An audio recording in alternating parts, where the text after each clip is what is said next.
You own physical gold to escape the system.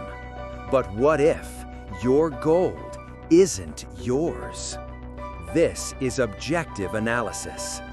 The single greatest risk in precious metals isn't the price, it's the title.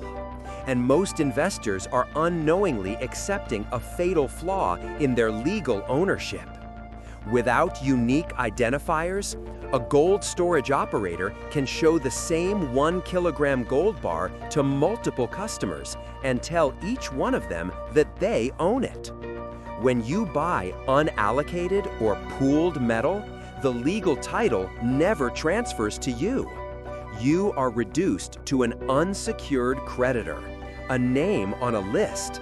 And if that custodian faces bankruptcy or insolvency, your metal is not yours. It is an asset of the bankrupt estate. You will be last in line, hoping for pennies on the dollar, while your sovereign wealth preservation is locked away forever. So, how do you build a legal fortress around every single ounce you own? How do you achieve true sovereign courtroom-proof title? The protocol begins now. There are two worlds of ownership, the one you think you're in and the one that provides sovereign protection. Most investors are trapped in the first. A certificate of ownership is not title. It is a promise from a private company, a liability on their books. In a court of law, during liquidation, that certificate can be deemed worthless. This is the breach, the unallocated pooled account. There is no specific, identifiable asset linked to your name. You own a fraction of a clouded pool. You cannot point to a single bar and say, "That one is mine." This is the silent systemic flaw.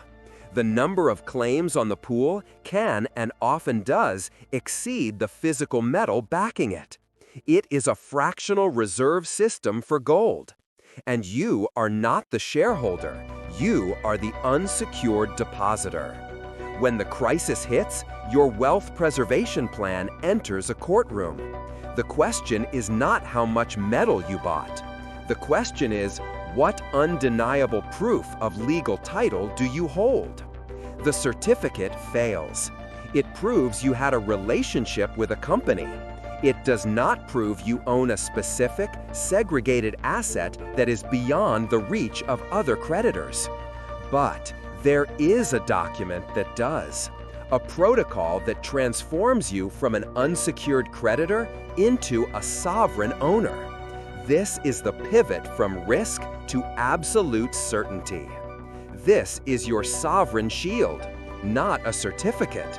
A commercial invoice or BullionDeed that lists the unique, serial-numbered asset you purchased. This is the legal mechanism that transfers title. It is courtroom-proof.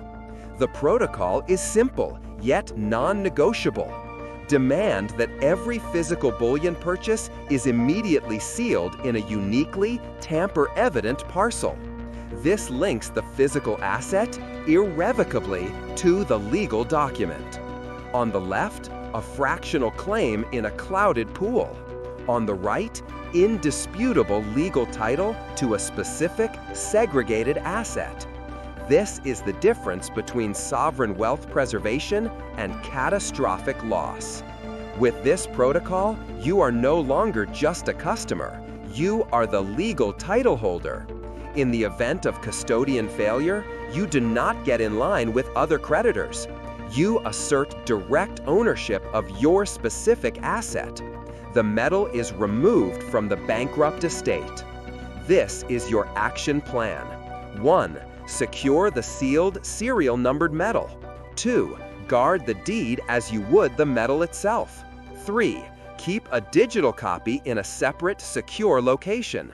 This is how you build a legal fortress. This is not just about buying gold. This is about enforcing your sovereignty. It is about transforming your wealth from a vulnerable claim into an unassailable asset. So, I leave you with this challenge. Conduct a personal audit tonight. For every bar, every coin, ask yourself one question. Do I hold the serial numbers and the legal deed? Or am I just a name on a list? True wealth preservation requires this level of prudence. If this knowledge secured your legacy today, then you understand the mission of this channel. Subscribe now, because in the next video, we will expose the 3 silent audit triggers that can flag your private stack to the very system you're trying to escape. You do not want to miss it. Be prudent. Be sovereign.